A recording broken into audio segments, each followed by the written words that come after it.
Subscribe now and press the bell icon. Never miss an update. Good morning student.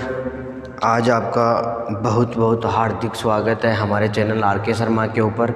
आज हम आप लोगों के लिए जो आपके मैनेजमेंट की वो एक नई क्लास लेकर आए हैं, जिसमें से अपन देखेंगे कि पशु की जो श्वसन दर है या श्वसन है, वो जो अलग अलग पशु हैं विभिन्न प्रकार के, उनमें श्वसन दर कितनी होती है प्रति मिनट के हिसाब से। जैसे गाय भैंस की अलग होती है, भेड़ बकरी की अलग होती है। इनके बारे में अपन लोग चर्चा करेंगे। तो सबसे पहले अपन देखेंगे कि विभिन्न प्रकार के पशु हैं, उनमें जो श्वसन दर है प्रति मिनट कितनी होती है, कहाँ से श्वसन दर को ज्ञात करते हैं, किस प्रकार से करते हैं, इनके ऊपर अपन लोग विस्तार पूर्वक चर्चा करेंगे। जिसमें से सबसे पहले अपने पास मेनली मुख्यतः पॉइंट आता है श्वसन दर। सबसे पहले अपन को बात करनी है कि श्वसन क्या होता है। तो श्वसन का मतलब होता है कि पशु के शरीर के द्वारा फेफड़ों के द्वारा पशु के शरीर में फेफड़ों के द्वारा ऑक्सीजन को लेना और CO2 कार्बन डाइऑक्साइड को बाहर निकालने की जो क्रिया है, इसको क्या बोलते हैं? श्वसन बोलते हैं। इसमें क्या होता है? O2 यानी कि ऑक्सीजन तो अंदर, ऑक्सीजन क्या होती है? अंदर जाती है, और दूसरा CO2 कहना मतलब बाहर। तो कहना मतलब फेफड़ों के द्वारा ऑक्सीजन को ग्रहण करना, CO2 को बाहर छोड़ना क्या कहलाता है? श्वसन दर कहलाती है। दूसरा, अगर अपन लोग शॉर्ट तरीके में देखें तो इसको अपन ये भी बोल सकते हैं कि जो अपने फेफड़े या डायफ्राम है, उनकी जो सिकुड़ने की जो क्रिया है या फैलने की जो क्रिया है, कहना मतलब सिकुड़ना और फैलना, सिकुड़ना और फैलाव।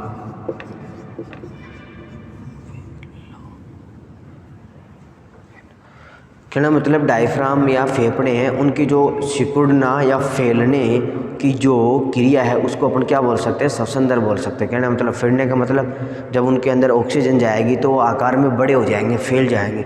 जब उनमें से CO2 बाहर निकल जाएगी तो क्या हुआ? सिकुड़ जाएंगे। जब जैसे अपन गुब्बारे में से हवा बाहर निकाल देते हैं तो सिकुड़ जाता है, जब उसमें हवा डाल देते हैं तो वह फैल जाता है। इसी प्रकार से फेफड़ों का सिकुड़ना और फैलना भी क्या कहलाता है? श्वसन दर कहलाता है, श्वसन कहलाता है। अब आगे अपने पास नया शब्द आता है कि श्वसन दर क्या होती है। तो दर की बात करें तो दर में अपन लोग मुख्यतः समझते हैं कि किसी भी चीज़ को, किसी भी वस्तु को प्रति मिनट में मापना क्या कहलाता है? दर कहलाता है। अगला अपना नया बात करें तो इसके बारे में अपन बात कर सकते हैं श्वसन दर। तो श्वसन दर की बात करें तो हो गया कि जैसे 1 मिनट में पशु के द्वारा लिए गए श्वसनों की संख्या, 1 मिनट में पशु के द्वारा लिए गए श्वसनों की संख्या क्या कहलाती है? श्वसन दर कहलाती है। कहने का मतलब 1 मिनट में बोले तो 60 सेकंड के अंदर पशु के द्वारा कितनी ऑक्सीजन अंदर ली जा रही है और कितनी कार्बन डाइऑक्साइड बाहर छोड़ी जा रही है, इससे को जो 1 मिनट में जितनी बार होता है उसको क्या बोलते हैं? श्वसन दर बोलते हैं। कहने का मतलब पशु के द्वारा लिए जाने वाले श्वासों की संख्या को प्रति मिनट में बदलना क्या कहलाता है? श्वसन दर कहलाता है। कहने मतलब पशु 1 मिनट में कितने बार सांस अंदर ले रहा है, कितनी बार बाहर छोड़ना है, इस क्रिया को अपन संयुक्त रूप से क्या बोलते हैं? श्वसन दर बोलते हैं। मतलब किसी भी चीज़ की दर को या किसी भी वस्तु को अपन जब प्रति मिनट में मापते हैं या बदलते हैं तो उसे क्या कहते हैं? दर कह देते हैं। जैसे श्वसन की बात करें तो O2 का अंदर लेना, CO2 का बाहर छोड़ना, फेफड़ों का सिकुड़ना व फैलाव की क्रिया को क्या कहते हैं? श्वसन कहते हैं। और जब 1 मिनट के अंदर पशु के द्वारा लिए गए श्वासों की संख्या ज्ञात कर ली जाती है तो उसको क्या बोलते हैं? श्वसन दर बोलते हैं। तो ये हो गया श्वसन के बारे में चर्चा। दूसरी होगी श्वसन दर के बारे में चर्चा। आगे अपन बात करते हैं कि श्वसन दर ज्ञात करने का तरीका। श्वसन दर ज्ञात करने का तरीका, जैसे गाय भैंस है, भेड़ बकरी है, अलग अलग प्रकार के अलग अलग पशु हैं, जिनमें से श्वसन दर अपन किस प्रकार से ज्ञात कर सकते हैं, किस प्रकार से ज्ञात कर सकते हैं, कौन कौन सी विधियाँ, उसके बारे में अपन लोग चर्चा करेंगे। तो आगे अपना नया पॉइंट आता है श्वसन दर ज्ञात करने की विधि। श्वसन दर ज्ञात करने की विधि, और विधि हैं इसकी कुछ अलग अलग है, जिनमें सबसे पहले अपन चर्चा करते हैं कि अपन ने बोला कि जब फेफड़े फैलते हैं, सिकुड़ते हैं, तो क्या मतलब उसके अंदर हवा बढ़ती है तो फैल जाते हैं, बाहर निकलती है तो सिकुड़ जाती है। तो इसी के साथ साथ में क्रिया होती है कि जो पेट है पशु का, वह बाहर जाता है फिर अंदर आता है, फिर बाहर जाता है फिर अंदर जाता है। कई बार अपन ने देखा है। तो एक विधि तो हो गई पेट की स्थिति को देखकर, पेट की स्थिति को देखकर हो गई एक विधि। कहना मतलब जब पेट अंदर जा रहा है तो सिकुड़ रहा है, जब पेट बाहर आ रहा है तो फैल रहा है, तो एक विधि तो ये होगी। दूसरी हो गई नाक के आगे हथेली लगाकर नाक के आगे हथेली लगाने का मतलब है कि जब पशु श्वसन क्रिया करता है तो नाक से जब श्वसन लेता है तो सांस को जैसे गैस को अंदर लेता है, फिर जब बाहर छोड़ता है तो दोनों में से कोई भी एक क्रिया, जैसे अपन बात करते हैं बाहर छोड़ता है तो अंदर से क्या हवा आती है, जिसको अपन अपना हाथ लगाकर या हथेली लगाकर 1 मिनट तक ज्ञात कर सकते हैं कि पशु ने अपने जो श्वास है वो कितनी बार छोड़ा है। जैसे बात करते हैं CO2 ये छोड़ता है तो उसको हाथ लगा लेते हैं, घड़ी में टाइम देखते रहते हैं कि हाँ 1 मिनट में, जैसे मान लो कोई पशु है 10 बार सांस छोड़ रहा है तो उसकी श्वसन दर होगी 10 प्रति मिनट, 10 श्वास प्रति मिनट। इस हिसाब से नाक के आगे हथेली लगाकर भी अपन लोग ज्ञात कर सकते हैं।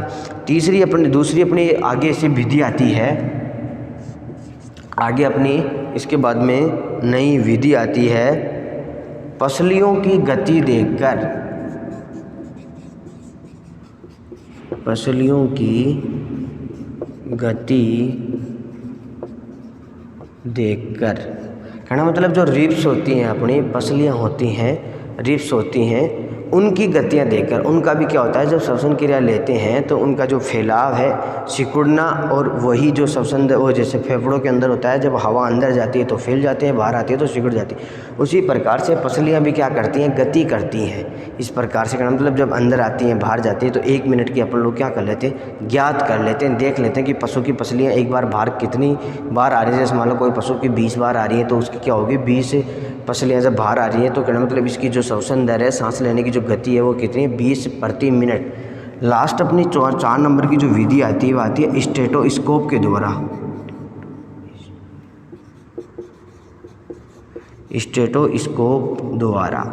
स्टेटोस्कोप के द्वारा विशेष प्रकार का एक उपकरण होता है जिसकी सहायता से क्या करते हैं, पशु के पेट के ऊपर या पेट के ऊपर स्टेटोस्कोप को लगाकर उसकी जो ध्वनि होती है उनको सुनते हैं, उसकी ध्वनि सुनते हैं। जैसे अपने ह्यूमन में करते हैं ना, हार्ट बीट चेक करवाते हैं, जब BP लो हो जाती है, डाउन बढ़ जाती है, उस वक्त डॉक्टर अपने कानों में स्टेटोस्कोप लगाकर एक लास्ट वाला जो सिरा है वो अपने चेस्ट या सीने पे लगाकर या हृदय पे लगाकर जांच करता है। तो उसमें क्या है, विशेष प्रकार की विधियाँ होती हैं, ध्वनियाँ होती हैं, उन ध्वनियों का अध्ययन किया जाता है कि इस प्रकार की ध्वनि आती है तो इस प्रकार का।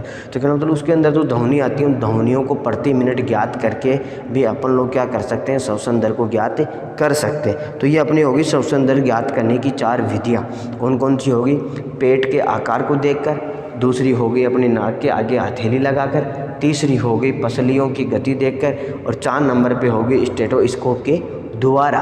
तो ये अपनी कितनी विधि होगी, 4 विधि होगी। इसके बाद में आगे अपन बात करेंगे कि विभिन्न प्रकार के जो पशु हैं, गाय भैंस हैं, भेड़ बकरी हैं, सूअर है, कुत्ता है, भेड़ है, इनकी अलग अलग कितनी होती है, जो श्वसन दर होती है प्रति मिनट में कितनी होती है, उसकी अपन लोग चर्चा करेंगे थोड़ी सी। तो अपन बात करते हैं श्वसन दर, विभिन्न पशुओं की श्वसन दर।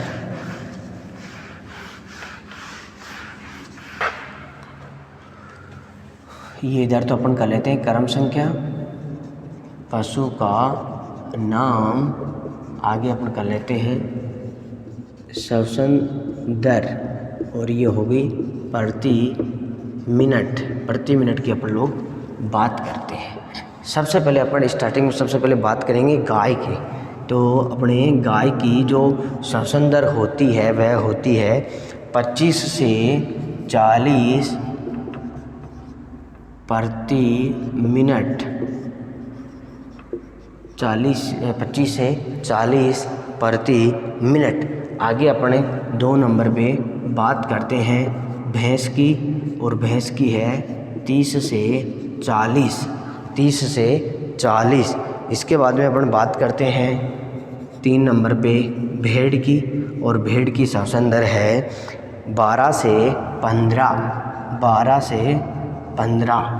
आगे 4 नंबर पे अपन बात करते हैं बकरी की, और बकरी की है 12 से 15 प्रति मिनट।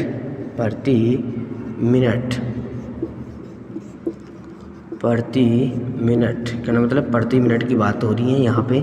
और 5 नंबर पे अपन लोग देखते हैं, 5 नंबर पे घोड़ा, 5 नंबर पे आता है घोड़ा और इसकी होती है 8 से 10, 8 से 10। आगे अपन बात करते हैं 6 नंबर पे मुर्गा या मुर्गी, और मुर्गी की जो श्वसन दर होती है वह होती है 15 से 30 प्रति मिनट। और 7 नंबर पे आता है अपना ऊँट, 7 नंबर पे आता है ऊँट और इसकी होती है 7 से 12 प्रति मिनट, प्रति मिनट।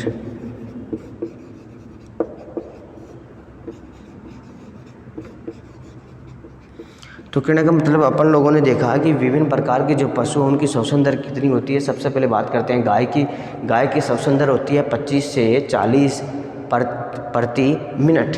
भैंस की बात करते हैं तो 30 से 40 प्रति मिनट। भेड़ की बात करते हैं 12 से 15 प्रति मिनट। बकरी की बात करते हैं 12 से 15 प्रति मिनट। घोड़ा की बात करते हैं 8 से 10 प्रति मिनट। मुर्गी की बात करते हैं 15 से 30 प्रति मिनट और ऊँट की बात करते हैं 7 से 12 प्रति मिनट। इसके बाद में अपने 1-2 जो और बचे हुए हैं उनके बारे में अपन बात करते हैं। जैसे यहाँ से मैं थोड़ा साफ कर देता हूँ ऊपर से। और 8 नंबर पे अपन बात करते हैं सूअर की। 8 नंबर पे अपन बात करते हैं सूअर की और सूअर की होती है 10 से 18 प्रति मिनट। और 9 नंबर पे अपन बात करते हैं कुत्ता की। 9 नंबर पे अपन बात करते हैं कुत्ता की और कुत्ता की होती है 15 से 30 प्रति मिनट। तो कहने का मतलब है अपन ने देखा कि सूअर है वह प्रति मिनट 10 से 18 बार श्वसन क्रिया करता है। कुत्ता करता है 15 से 30 बार श्वसन क्रिया करता है। तो ये होगी विभिन्न प्रकार के जो पशु हैं उनकी अलग अलग जो श्वसन दर है वह होगी। आगे अपन इसके बाद में बात करते हैं कि श्वसन दर को प्रभावित करने वाले कारक कौन कौन से हैं। कहने का मतलब कारक फैक्टर जो होते हैं जो श्वसन दर को क्या करते हैं, या तो अधिक करते हैं या फिर कम करते हैं, उसी को तो बोलते हैं कारक। तो कहना मतलब जैसे मान लो श्वसन दर है, जैसे अलग अलग पशुओं में अलग अलग होती है, अलग अलग एज की बात करें तो अलग अलग होती है, परंतु मुख्यतः जो कारक है वो कौन कौन से, जैसे बात करते हैं मौसम की, गर्मियों के मौसम में श्वसन दर अधिक होती है, सर्दियों के मौसम में क्या होती है, कम होती है। उसी प्रकार से प्यूबर्टी एज की बात करें, यौवन अवस्था में पशु की जो श्वसन दर है अधिक होती है, वृद्ध अवस्था में कम होती है, नवजात में श्वसन दर अधिक होती है, वृद्ध पशु में कम होती है, गाभिन पशु में श्वसन दर अधिक होती है। उसके बारे में अपन अलग अलग चर्चा करेंगे। ये हो गया अपना। उसके बाद में अपन बात करते हैं श्वसन दर को प्रभावित करने वाले कारक। श्वसन दर को प्रभावित करने वाले कारक, श्वसन दर को प्रभावित करने वाले कारक। सबसे पहले इसमें आता है उम्र या आयु। उम्र एक ही बात है, तो इनके बारे में मैं आपको बता रहा हूँ वैसे थोड़ा शॉर्टली। आयु की बात करते हैं, उम्र की बात करते हैं। नवजात पशु की जो उम्र, जो मतलब नवजात जो पशु है उसके अंदर क्या होता है, श्वसन दर अधिक होती है और वृद्ध पशु में कम होती है। इसके बाद में अपन बात करते हैं गर्म मौसम की बात करते हैं। 2 नंबर पे पॉइंट आता है अपना मौसम। मौसम की बात करें तो गर्मियों के मौसम में क्या होता है, श्वसन दर अधिक होती है, क्योंकि तापमान अधिक होता है इसलिए गर्मियों के मौसम में श्वसन दर अधिक होती है। सर्दियों के मौसम में तापमान कम होता है इसलिए सर्दियों के मौसम में श्वसन दर क्या होती है, कम होती है। तीसरा अपना पॉइंट आता है, जैसे बात करते हैं कारकों के अंदर, जब 2 पशु होते हैं जिसमें से एक पशु है वो नॉर्मल खड़ा है, दूसरे वाले को अपन ने क्या करते हैं, चारा वारा डालते हैं, तो कहना मतलब भोजन करने के तुरंत बाद श्वसन दर बढ़ जाती है, जबकि नॉर्मल स्थिति में श्वसन दर सामान्य रहती है। जैसे बात करते हैं भोजन खाने से पहले किसी पशु की श्वसन दर 10 से 12 प्रति मिनट थी और भोजन करने के बाद में यह बढ़कर 15 से 18 प्रति मिनट हो गई। तो जो ये 15-5 का जो अंतर आया है दोनों में, यह इसी चीज़ का आया है। ये क्या हुआ, भोजन करने के बाद में जो शरीर के अंदर जैविक क्रियाएं होती हैं उनसे जो ऊर्जा बनती है उसकी बदौलत क्या होता है, यहाँ श्वसन दर अधिक तेज हो जाती है। जैसे बात करते हैं पशु जब गाभिन होता है, पशु जब ज्ञाबिन होता है उस समय श्वसन दर सामान्य जब पशु रहता है उससे थोड़ा सा अधिक रहती है। बात करते हैं प्रसव क्रिया। जब पशु की प्रसव क्रिया होती है, पार्चुलेशन की क्रिया होती है, उस टाइम क्या होता है, प्रसव क्रिया के समय श्वसन दर अधिक होती है। बात करते हैं ताव के समय, हीट के समय। ताव के समय श्वसन दर अधिक होती है। तो कहना मतलब ये कुछ कारण है, प्रसव के समय है, ताव के समय है, गर्भावस्था के समय। दो पशु हैं, एक ज्ञाबिन पशु है, ज्ञाबिन पशु की जो श्वसन दर होती है वो क्या होती है, अधिक होती है। ज्ञाबिन पशु की श्वसन दर अधिक होती है। तो ये क्या हो गया, अलग अलग कारक हो गए, जैसे मौसम है, पशु की उम्र है, भोजन करने के बाद है, भोजन से पहले, एक्सरसाइज, व्यायाम के समय। व्यायाम के समय क्या होता है, श्वसन दर बढ़ जाती है, जल्दी जल्दी अपन लोग सांस लेते हैं, ऊंचाई पे जाते हैं, फटाफट सांस लेना पड़ता है क्योंकि ऑक्सीजन के अंदर कमी हो जाती है इसलिए। तो कहना मतलब ये कुछ कारक हैं जिनके बारे में अपन ने चर्चा की। आगे अपन लास्ट चर्चा करते हैं कुछ, जैसे आपको पहले भी बताया था, तापमान के अंदर भी बताया था, नाड़ी दर तो चलो नहीं हुआ, कल होगा। उससे जैसे तापमान में आपको बताया था कुछ शब्दावली थी, उसी प्रकार से कुछ शब्दावली है इसके अंदर। जैसे मान लो कोई पशु है, उसमें श्वसन दर सामान्य उसको क्या बोलते हैं, जब अधिक हो जाती है तो उसको क्या बोलते हैं, सामान्य से कम हो जाती है तो उसको क्या बोलते हैं, कुछ शब्दावलियाँ, उनके बारे में अपन लोग चर्चा करते हैं।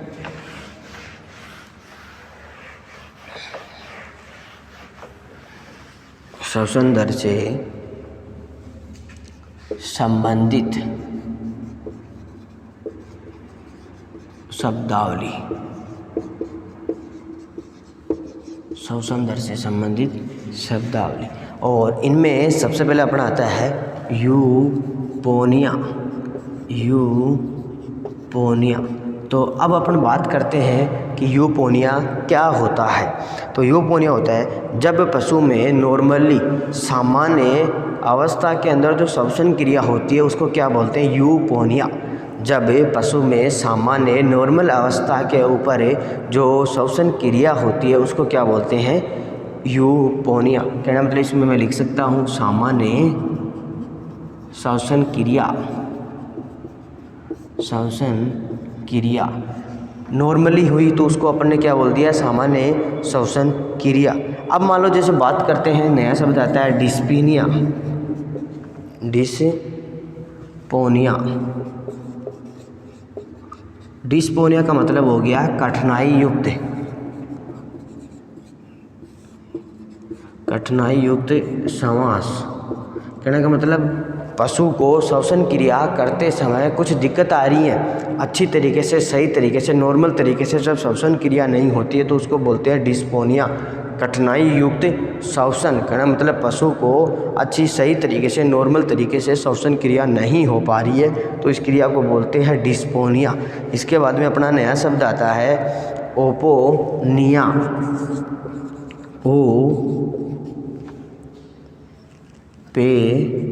ओपेनिया। ओपेनिया का मतलब होता है श्वसन दर का बंद हो जाना। श्वसन दर का बंद हो जाना। जैसे कई बार अपन बात करते हैं कई पशुओं का, जैसे गला वड़ा घुटने से कई बार दो पशु आपस में लड़ते हैं, जो अपन जिससे रस्सी से बांध के रखते हैं, पशु खींचने की वजह से गला घुट जाता है, दम घुट जाता है। इसमें क्या होता है, पशु को श्वसन क्रिया नहीं हो पाती है, बिल्कुल से बंद हो जाती है। उस क्रिया को क्या बोलते हैं, ओपेनिया। आगे अपना नया शब्द आता है पोलीपोनिया। आगे 4 नंबर का आता है पोलीपोनिया। पोलीपोनिया। पोलीपोनिया में देखते हैं इसमें क्या होता है। इसमें क्या होती है, श्वसन दर है वह क्या हो जाता है, सामान्य से अधिक हो जाता है, सामान्य से अधिक हो जाता है। कहना मतलब श्वसन की जो गहराई है वो क्या हो जाती है, कम हो जाती है, श्वसन दर बढ़ जाना। पोलीपोनिया का मतलब होता है श्वसन दर बढ़ जाना, श्वसन दर बढ़ जाना। आगे 5 नंबर पे अपना नया पॉइंट आता है ओलिगोपोनिया।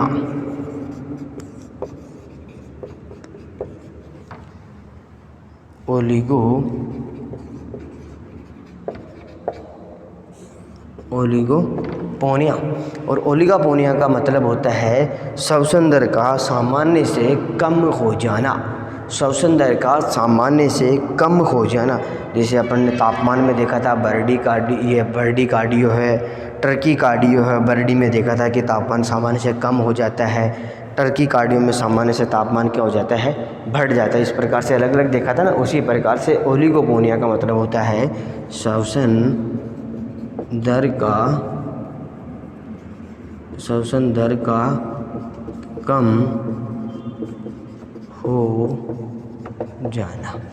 तो इस प्रकार से अपना ये पशु के अंदर जो श्वसन क्रिया है वो वाला चैप्टर कंप्लीट, जिसमें सबसे पहले अपन ने देखा कि पशु की जो श्वसन दर है क्या होती है, श्वसन क्या होता है, पशु के द्वारा ली गई ऑक्सीजन है और CO2 जब ऑक्सीजन को ग्रहण करता है CO2 को बाहर छोड़ता है, इस क्रिया को क्या बोलते हैं, श्वसन दर बोलते हैं। श्वसन दर 1 मिनट में लिए गए श्वासों की संख्या को क्या बोलते हैं, श्वसन दर बोलते हैं। उसके बाद में अपन ने देखा कि पशुओं के अंदर श्वसन दर ज्ञात किस प्रकार से करते हैं, जिसमें अपन ने 4 विधियाँ देखी थी, पेट को देखकर, कोंख को देखकर, नाक के आगे हथेली लगाकर और स्टेथोस्कोप की सहायता से। और उसके बाद में अपन ने देखा कि विभिन्न प्रकार के जो पशु हैं, गाय, भैंस, भेड़, बकरी, उनके अंदर श्वसन दर कितनी होती है, जिसको अलग अलग थी। अपन ने सबके बारे में देखा। उसके बाद में अपन ने पढ़ा कि पशु की श्वसन दर है उसको प्रभावित करने वाले कारक, मतलब कौन सी उम्र में क्या होता है। जब नवजात की या कम उम्र होती है तो श्वसन दर अधिक होती है, वृद्धावस्था में कम हो जाती है। माहवारी आते हैं मतलब ऋजुद्रम्यताओं का टाइम है, जो मासिक चक्कर है उस समय, स्ट्रेस साइकिल है उस समय क्या होता है, श्वसन दर अधिक हो जाती है, नॉर्मल टाइम पे कम रहती है। गाभिन है, प्रसव है, ऐसे कुछ प्रकार अलग अलग देखे। भोजन करने के बाद में श्वसन दर बढ़ जाती है। उसके बाद में अपन ने देखा कि जैसे 4-5 अपने शब्दावली आई हैं। यूपोनिया का मतलब होता है श्वसन दर का सामान्य, मतलब नॉर्मल जो श्वसन क्रिया होती है उसको बोलते हैं यूपोनिया। डिस्पोनिया का मतलब होता है कठिनाई युक्त श्वसन करना, तो सांस लेने में आपको दिक्कत हो रही हो। ओपेनिया का मतलब श्वसन दर बंद हो जाना, सांस नहीं आ रहा है, जी घुट रहा है। पोलीपोनिया का मतलब होता है श्वसन दर का बढ़ जाना। ओलिगोपोनिया का मतलब होता है श्वसन दर का कम हो जाना। तो इस प्रकार से अपना चैप्टर कंप्लीट। कल अपन जब भी नई क्लास में मिलेंगे, नया चैप्टर होगा, तब तक के लिए थैंक यू, धन्यवाद दोस्तों। हमारे चैनल RK शर्मा को अधिक से अधिक शेयर करें, सब्सक्राइब करें, लाइक करें, जिससे आप लोगों के लिए और भी नई वीडियो लेकर आएँ। तब तक के लिए थैंक यू, धन्यवाद दोस्तों।